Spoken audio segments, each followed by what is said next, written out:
Bagi orang Islam, Al-Quran itu disepakati sebagai pedoman hidup sepanjang masa. Di surat Al-Jathiyah ayat 20 ada potongan ayat yang bunyinya hadza basairul linnas wa huda wa rahmatul liqaumin yuqinun. Jadi katanya Quran ini adalah pedoman bagi manusia, petunjuk dan rahmat bagi yang meyakininya. Jadi emang di Qurannya sendiri itu ada klaim kalau Quran itu pedoman hidup dan emang sering diulang gitu. Al-Quran itu hudan, petunjuk ya bagi yang meyakini. Nah, jadi forbidden questions kali ini adalah apakah Al-Quran memang bisa jadi pedoman hidup sepanjang masa? Karena menjadikan Quran sebagai pedoman hidup itu menyangkut keyakinan dan idealnya kita semua bebas untuk meyakini apapun. Jadi sebenarnya sih jawaban dari pertanyaan apakah Quran bisa jadi pedoman hidup sepanjang masa itu mungkin ya bisa aja karena terserah kali ya. Karena kan bebas mau percaya atau enggak. But well, ada nih beberapa bahan pertimbangan sebelum mengutip, mengimplementasi, menjadikan pedoman hidup atau buat supaya tahu aja juga nggak apa-apa sih. Oke, jadi yang perlu dipertimbangkan adalah sebagai berikut. Pertama, penting untuk aware kalau periode Al-Quran turun itu hampir selama 23 tahun. Dan dalam kurun waktu itu dinamika sosial politik naik turun. Ada perang, ada damai. Itu kenapa ada ayat-ayat yang kesannya kontradiktif padahal sebenarnya beda konteks. Kalau turunnya pas lagi konflik perang ya perintahnya attack, kalau lagi damai ya chill. Itu juga kenapa pendeskripsian Al-Quran tentang orang non-muslim itu kadang gak konsisten. Kadang digambarkan kayak orang jahat, kadang ya kayak orang biasa aja. Dan ada ayat yang bilang kalau misalnya orang non-muslim itu bisa dapat pahala juga. Yang mana kalau timbangan pahalanya lebih berat dari dosanya itu berarti bisa masuk surga nggak tuh? Sebelum kita ngutip suatu ayat nih, misalnya ayat tentang hubungan sesama manusia, sepatutnya kita tuh udah ngenalin situasi sosial, politik, dan budaya pada saat ayat itu turun. Apakah itu masa perang atau damai? Apakah saat itu muslim sudah menjadi mayoritas dan memegang kuasaan? Atau masih minoritas dan tertindas? Jika kita ingin mengutip tentang relasi pernikahan Nabi misalnya, kita harusnya cek lagi nih, apakah saat itu Nabi masih beristrikan Khadijah, satu orang, atau beristrikan Aisyah, atau saat itu sudah mempraktikkan poligami. Nah, nggak ketinggalan juga nih, kalau kita ingin mengutip ayat tentang hukum, perlu diperhatikan apa sebab atau pemicunya ayat hukum tersebut turun. Dan sudah sejauh mana implementasi hukum terkait hukum itu di masyarakat Arab pada masa itu. Nah, untuk penjelasan selengkapnya tonton di YouTube channel Forbidden Questions ya. Oh iya, referensi selalu aku cantumkan di description box video YouTube.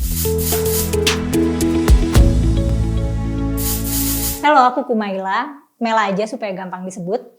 Kembali lagi di Forbidden Questions, tempat kita questioning the forbidden questions. Nggak ada lah ya forbidden questions. Di sini kita boleh untuk eksplorasi pertanyaan-pertanyaan terkait norma, budaya, termasuk agama. Kita pertanyakan lagi hal-hal yang biasanya kita disuruh terima gitu aja.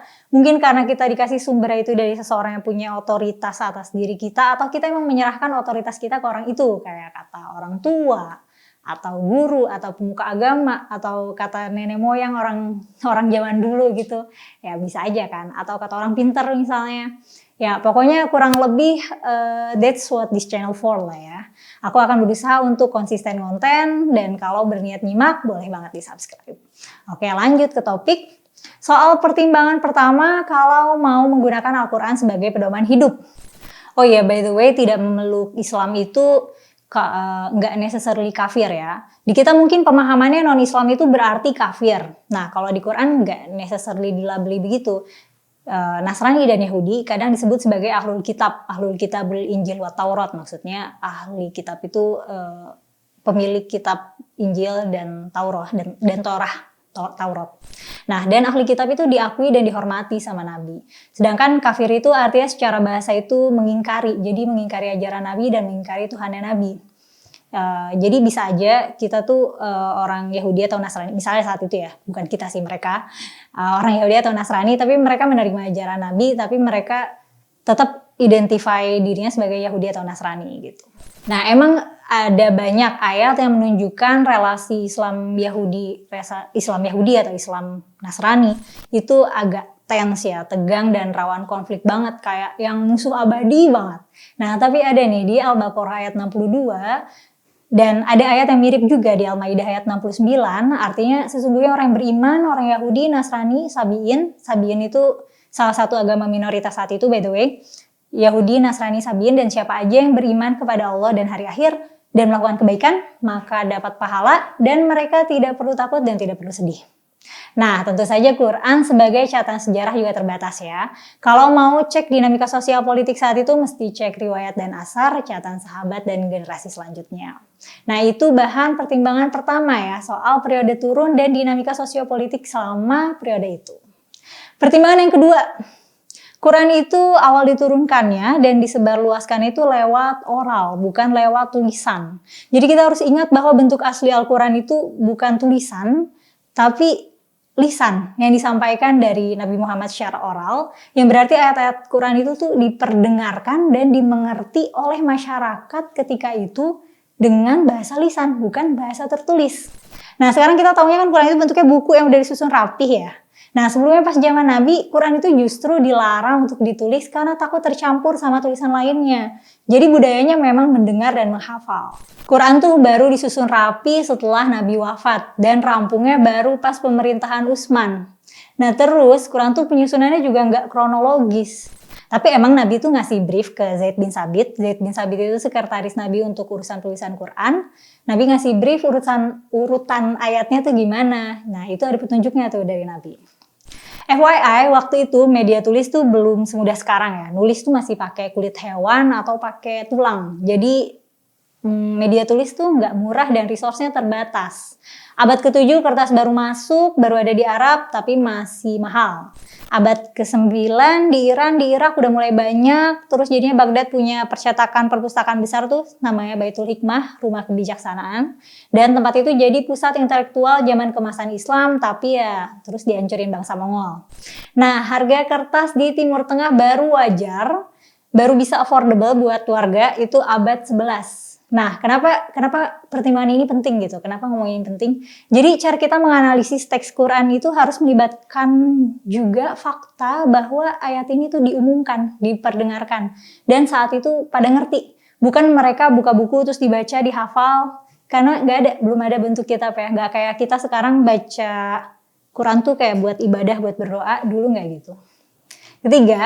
Pertimbangan ketiga, terlepas dari kita mengimani Al-Quran sebagai kitab yang berisi firman Tuhan untuk pedoman hidup sepanjang masa atau menganggap Quran adalah karya literatur Arab pada abad ke-7, perlu kita ketahui bahwa bahasa yang dipergunakan Al-Quran adalah bahasa Arab yang digunakan pada era tahun 600-an Masehi, yang mana bahasanya agak berbeda dengan Arab modern. Orang yang native speaker bahasa Arab itu belum tentu bisa ngerti Quran.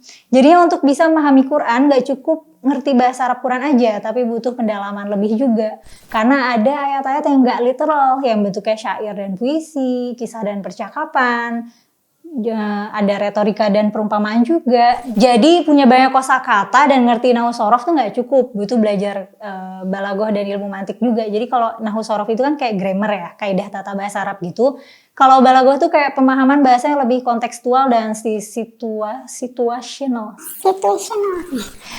Nah, orang Arab zaman Nabi itu appreciate syair, jadi bersyair itu adalah skill yang sophisticated. Mereka mengapresiasi keindahan bahasa, tapi ya jadinya cara mereka berkomunikasi itu nggak selalu straight to the point.